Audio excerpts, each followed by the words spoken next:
Good evening, friends. Happy Monday night to all of you. We are here in Pewter City, and having not slept too much last night, I am very tired, but figured I would try to get in at least one episode tonight as promised. Pewter City, between rugged mountains. I remember the first time I ever came to Pewter City in Pokemon Blue. I was probably like 9 years old, and I was really confused because I tried to go north and I had no idea why you couldn't go north. Because up until this point in the game, you were always going north, and then I finally realized that unlike some games which might always keep you going in the same direction, this one has you walk around an actual square-shaped world. Big realization for a 9-year-old, or however old I was. Alright, got some apricorns, probably won't need them, but while we're here, there actually are a few things I want to do in Pewter City, and we will almost certainly face Brock either in this episode or the next one. But first things first. Ah, you came all the way out here from Johto. That brings back memories. When I was young, I went to Johto to train. You remind me so much of what I was like as a young man. Here, I want you to have this item I found in Johto. And we received the Silver Wing. I knew you got it in Pewter City, but I couldn't remember quite where. But makes sense he would be the one to give it to you. The Silver Wing is an item that will allow us to encounter Lugia, just as the Rainbow Wing allowed us to encounter Ho-Oh. But because Lugia is level 70, we probably won't do that for quite some time yet.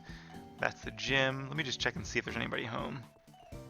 Curious to know if you have to do other stuff first.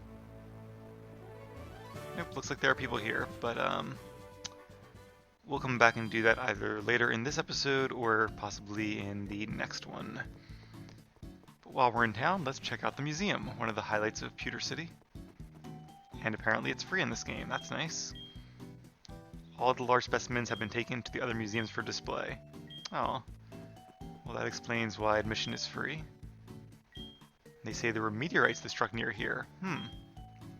Some say that moonstones are actually pieces of meteorites. Fossils and Kanto specimens. Of course, in the original games, you can find some fossils in nearby Mount Moon and revive them into Omanite and Kabuto. You can also get the old amber here in the museum and get an Aerodactyl from it. Not sure there's much to do here in this generation, though. Oh. So this guy can extract Pokemon from fossils, and apparently they're a rare drop from Rock Smash. I guess not in Sandwood City, where I probably would have gotten them by now, but I guess you can find them in Ruins of Elf. For some reason, they only seem to add fossil Pokemon in like odd generations. 1, 3. I think they added some in 5. I guess they added some in 6, though, didn't they? Did they add some in 5? I feel like, yeah, they did. So 6 kind of broke the trend. Alright, that's probably pretty much everything worth doing here in Pewter. So let's head east for a while and get a few more levels before we face Brock. I doubt we're going to need them, but why not? After all, we just defeated Sabrina last episode. I figure we should take at least a little bit of time in between gym leaders. I did decide that we're not going to do both of the things I was hoping to do tonight, partially because I'm tired, but mainly because one of them you can actually do on, oh right, you can do on Mondays or Wednesdays, and I feel like just for the pacing, it'll be a lot better for the story if I do the second thing 2 days from now on Wednesday instead of today. That being said, we should still have at least one very cool battle today, so I'm looking forward to that.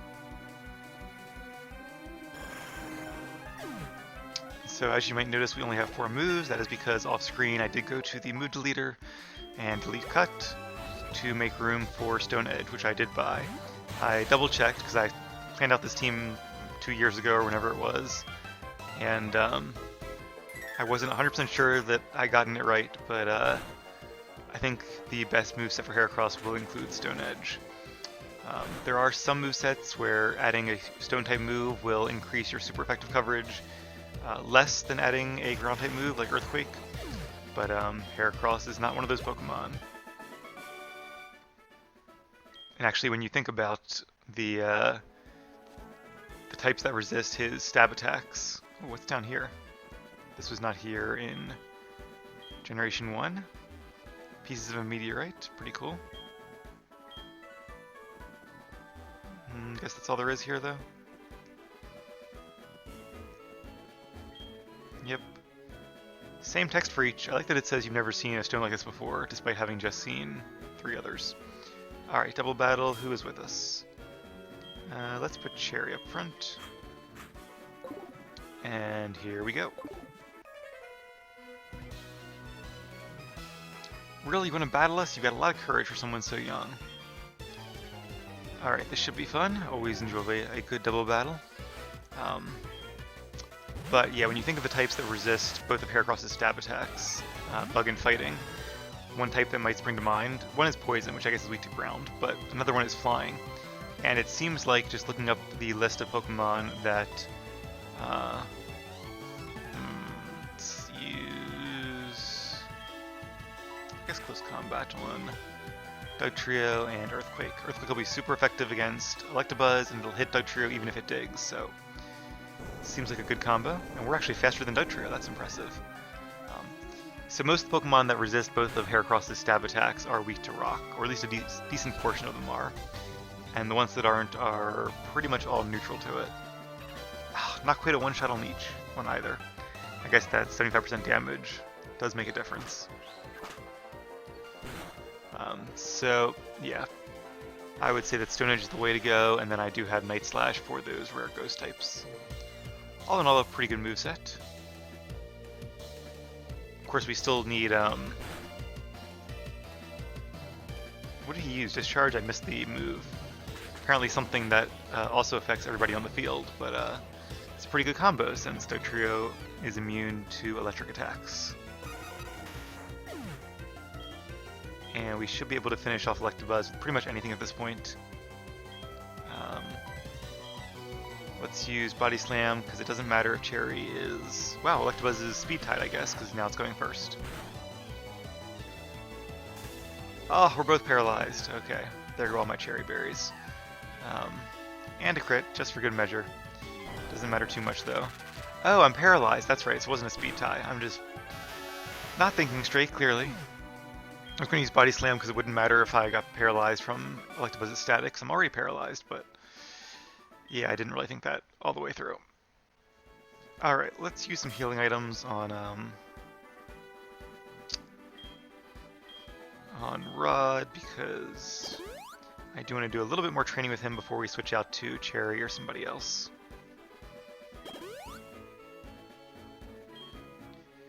That should be good enough. Let's give one to Cherry as well, and then I will use some Cherry Berries, ironically.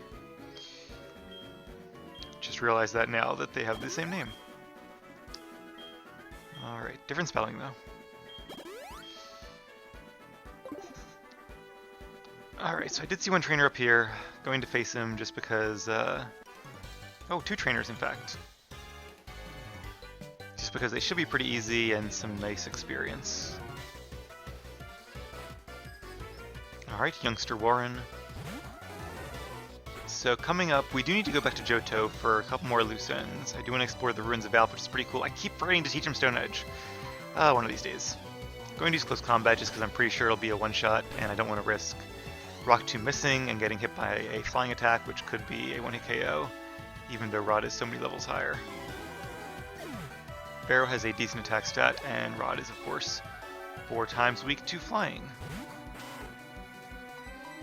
And another close combat should finish off this battle. Also, I have to do the battle tower still, and we have some legendaries to catch in Johto as well.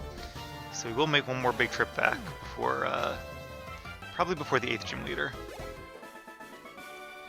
But we do still have Brock and Blaine to also face here in Kanto. Okay, let's go ahead and teach Stone Edge while I remember. Stone Edge. I don't recall which team it is. One of the 50s? Nope. There it is, 71. And it does have a high critical hit chance, which is kind of cool. I think it's like 3 in 16 instead of 1 in 16, so you know, might make a difference at some point. Kind of makes up for the chance to miss, but not really. 80% is a pretty low accuracy move, but not a lot of choices with rock-type moves. Alright, youngster Jimmy also has Eradicate.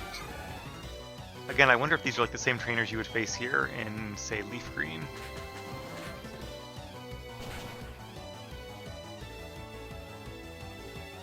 It'd be really cool if they had like Rattata and became Eradicate. Also, for fun, I did look up that the trainer that we met on whatever the route is south of Silence Bridge, Route 14, Route 15, I think it was Route 14.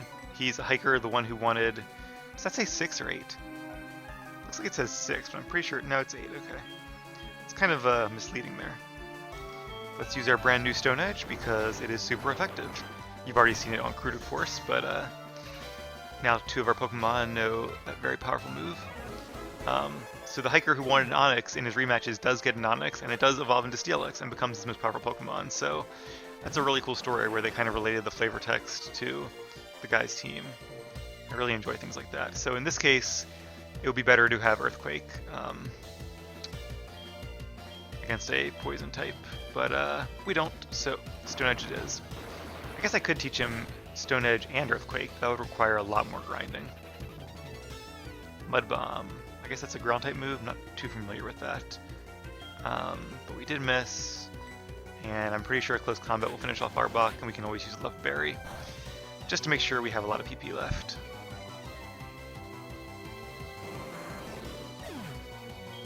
Okay, another one bites the dust. We are almost to level 55, not quite. I'm not too worried about Blaine or Brock, as I'm sure I've said before, but I do want to make sure we're all at level 55 before facing another certain trainer. And level 56 or so by the time we face the 8th gym leader. Was there anything down here? No. Running in a big circle, go me. You think the fire person, fire breather. This could be tough, but let's give it a go. You think with all the dozens of times I've been through this route, probably not 100, but probably like 30 or 40 times, and all the versions in all my years, you would think I would remember where to go, but apparently that is not the case. Okay, I'm glad Stone Edge did not miss, because obviously we are weak to fire attacks. Don't think Magmar could have one-shot us even with like a Fire Blast, but it would have done a lot of damage, and it could have burned us too, so. In Pokemon, there's almost always a chance. Camerupt, a fairly bulky fire type, and it's part ground, so it will not be weak to Stone Edge. In that case, let's just go for the close combat.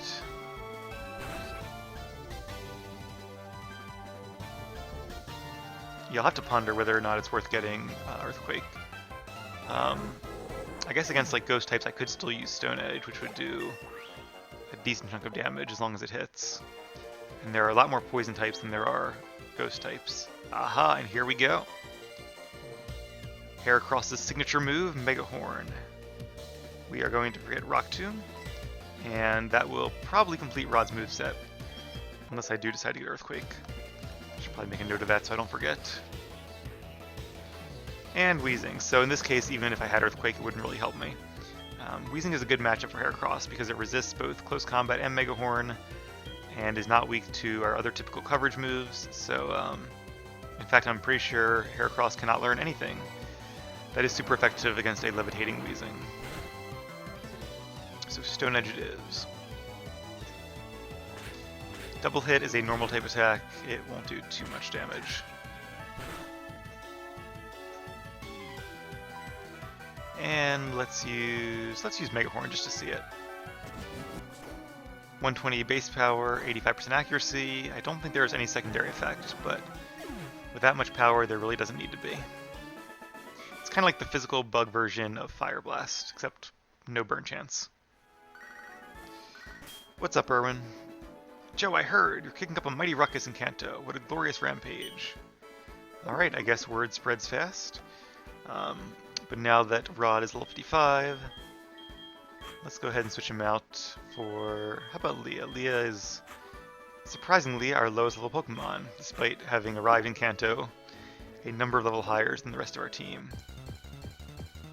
I just want to see if there's anything in the south side of this field. Apparently there are level 5 Zubat here.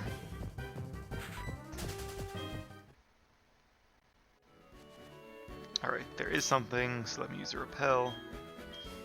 And then we will venture a little further. Now I knew there was nothing here in Generation 1, but sometimes Game Freak is tricky like that and likes to add new things. Like this item, which is Big Root. If I'm not mistaken, the Big Root increases the amount of health you gain from moves or effects that steal health. So things like Giga Drain or Leech Life or Drain Punch.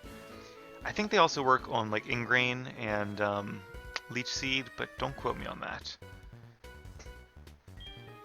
In fact, I'm kind of 50-50 about whether they affect those moves or not. So if you're really interested, you'll have to just Google it. Item is called Big Root. Alright, so we are against a rock type. Should be a pretty easy matchup for Leah. And I know these trainer battles might not be the most fascinating thing in the world, especially when I'm variously deprived and probably not the most entertaining commenter at the moment. But I promise that this is one of the last, actually this might be the last route in the game. Well, there are some surfing routes, so we might do a few trainers on there. But this is probably the last kind of long route like this. And I figure we may as well spend some quality time with our Pokemon while we can. And I promise there's something cool at the end of this. And in fact, there's actually 2 cool things at the end of this. So even though this episode might be off to a slow start, it should have a nice big payoff. Excuse me. That being said, it seems like we probably won't be facing Brock this episode. There were more trainers on this route than I thought there would be. But you guys already knew that because the episode is probably called Mount Moon or something similar, and not Pewter City Gym Leader Brock. That'll have to be in the next one. Alright, this guy wants me to slow down, but right now we are all about speed, because the quicker I beat this guy, the quicker we can see all the cool stuff we're here for, and the quicker I can get to bed. Poliwrath. Pretty cool Pokemon, haven't seen one of those in a while. It does resist Surf, so Dragon Pulse is the way to go. Let's see how good Poliwrath's special defense is. I'm pretty sure it can survive, one attack, because it is only 5 levels lower. That being said, it used a stupid move like Dynamic Punch, which is only 50% accurate, and paid the price. Would have done a lot of damage if it hit, plus it would have confused Leah, but only 50% accuracy, that is a really big if.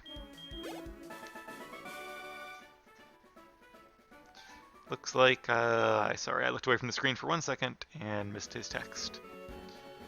Alright, we have, wow, a lot of trainers here. Alright. Hey, on the bright side, it's a good experience. And some money, too.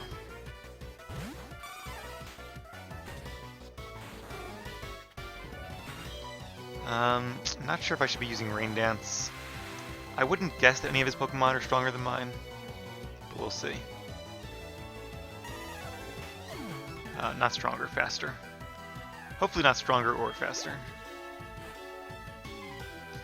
But it's looking like at this rate I probably won't even have to face the Pokemon League again. I think we'll probably have our full team of 55, 56-ish before those battles, and kind of unfortunately after that point we can't face the Pokemon League again until we're ready to challenge them for a rematch. But we will do the Gym Leader rematches, which should be a lot of fun. That'll be just like back-to-back-to-back really intense battles, so looking forward to those ones a lot. And those episodes should make up for these kind of monotonous fights we're doing at the moment. We also have some legendary Pokemon to capture, and yeah, a lot of fun stuff coming up. Alright,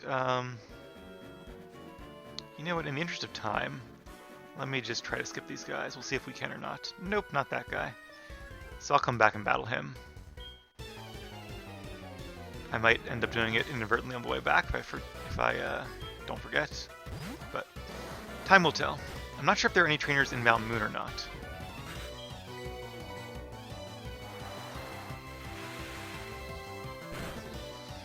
Although, like I said, there will be a somewhat tough battle coming up. Maybe not tough, but at least tougher than these ones. So, I do want to make sure our Pokemon are fairly well off. As I've learned, it never hurts to be safe.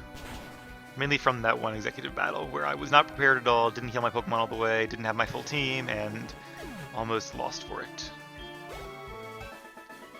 Alright.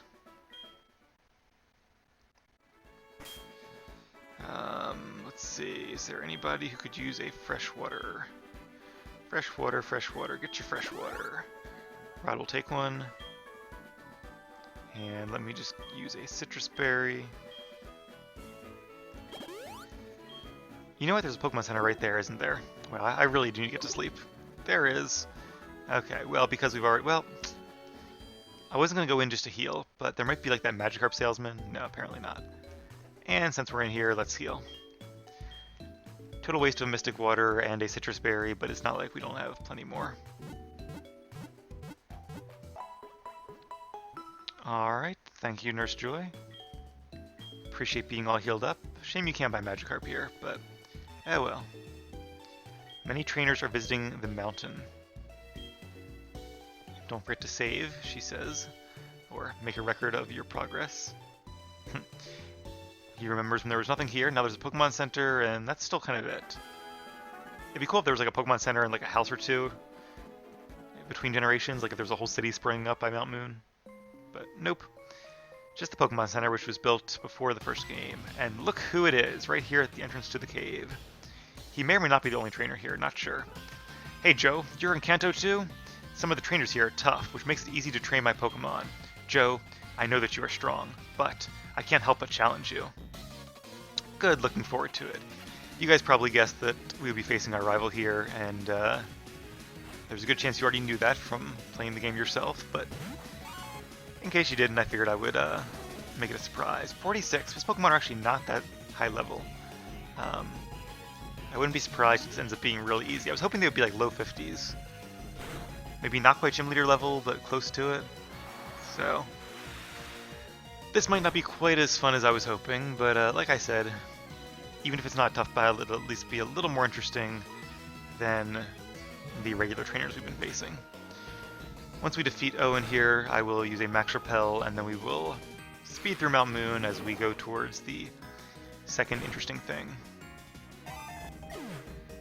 Once again, this is something you can only do on Monday. Well, technically Monday night, but they define Monday night as Monday at 8 a.m. through, I think it's Tuesday at 4 a.m. So if you only can play like at 2 a.m. Tuesday morning, go ahead and check this out because it will still be available. Not the rival battle, he'll be here anytime, but the other thing we're about to do. Alright, so on the bright side is Pokemon aren't one-shots, that'll make this a little more interesting.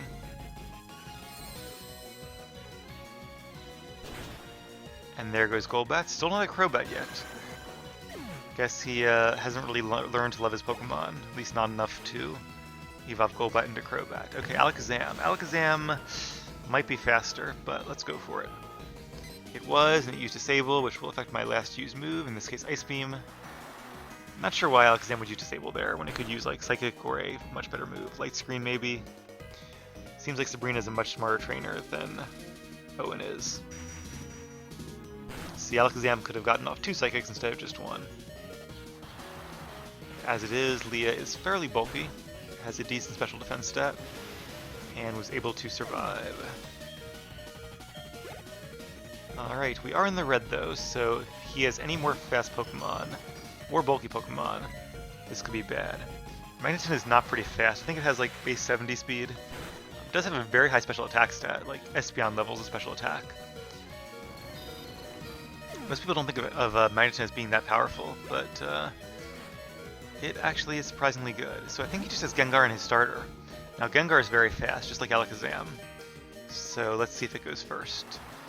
Did not go first, but will it survive a Surf? Surf is special, and Gengar has better special than physical. But we got a crit, so sorry Gengar, not your lucky day. And it looks like his last Pokemon will be his starter, which of course is Typhlosion. So looks like we're probably about to have a clean sweep. Oh, I was going to say, unless he knows Quick Attack. Who teaches their level 50 Typhlosion Quick Attack? I mean, I guess it has a use like then, but it's still not going to win in the battle. So Alright, who should we send? You know what? Just for fun, let's send starter versus starter. Because I think Cherry can survive one fire attack and strike back for pretty good damage with Earthquake. Unfortunately, Typhlosion is faster, so this might be bad, because Flamethrower might be a 2-hit KO and Earthquake might not be. Yeah, okay, it's going to come down to this Earthquake. Not sure how good Typhlosion's defense stat is. We are 3 levels higher, that's not a ton. Nope, not quite. I see you weren't playing around either. Let's switch out just because I would feel bad making Cherry faint. And we will bring in... Let's fight fire with fire, that's what they always say, right? Plus CN will resist the incoming Flamethrower. Or Flame Wheel, just to mix it up. Wonder if that would have defeated Cherry. I think so, because I don't think the AI would have used it if it wouldn't have. Then again, sometimes the AI is just really dumb, so you can never be too sure. Alright, it's level 50, that's a little better. Still not quite as good as I was hoping for, but I'll take it. I guess it can't be helped. My training's still not good enough. My Pokemon are so weak, it makes me frustrated. But I can feel that they are getting better after each battle. They're still too weak. I need to give them more training. I know. I should take them to Dragon's Den. See ya, Joe. And you can find them training in Dragon's Den. Oh, Lyra's calling.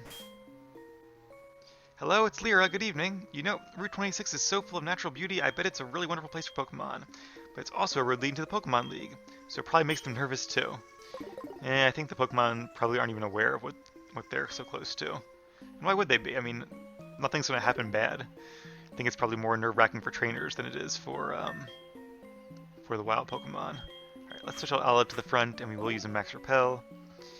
Just so we can explore a little bit of Mount Moon and find that cool thing before the episode is over. Oh, we still have a Max Repel from that field. Very cool. For like 10 more steps. Wonder if you can register Max Repel, that'd be nice. So it looks like the format of Mount Moon has changed quite a bit. Is this... maybe it's a lot smaller? Apparently you go right out here to this route.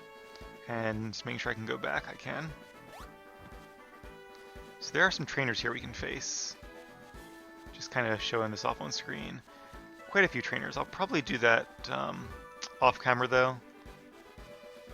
Just so I don't waste time.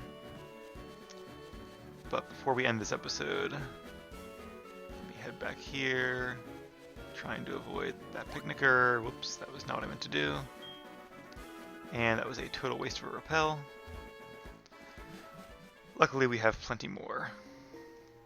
Normally I wouldn't skip any trainer battles. I don't think I really have yet in this Let's Play. I probably have done a few off screen, but the vast majority I've done on camera. But I feel like at this point in the Let's Play, you guys have kind of seen most of what there is to see. You know what our Pokemon can do, and we have so many battles coming up in the near future anyway that hopefully you won't mind if I just do those off camera. I'd rather kind of play it safe that way as opposed to boring you all by doing battle after tedious battle. Ooh. Oh, Max Revive. Very cool. Wonder if there's anything special you can find in those trees. Probably not. There is a house though. This is Mount Moon Square. Please don't litter, put your trash where it belongs. We are closed for the day. So this shop sells you things, but only during the daytime. And I think you can actually buy some of like the vending machine drinks here. But I'm guessing you can buy them more than one at a time. And what is going on here?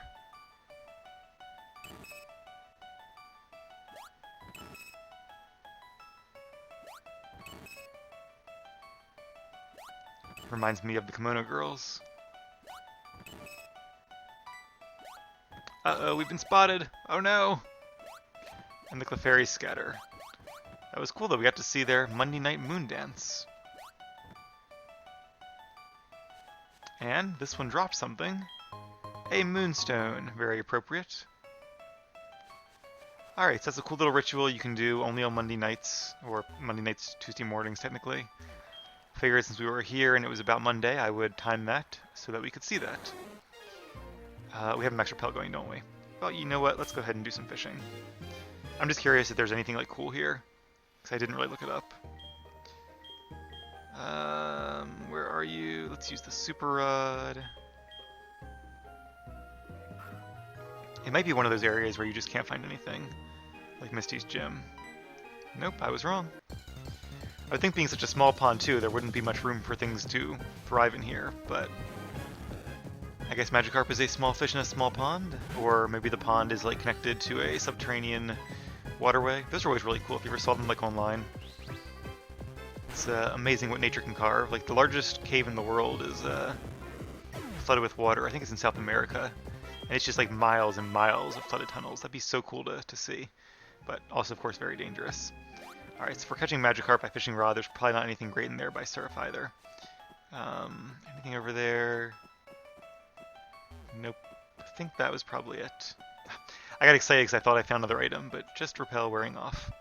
And I'm guessing this puts us out right top of that ledge.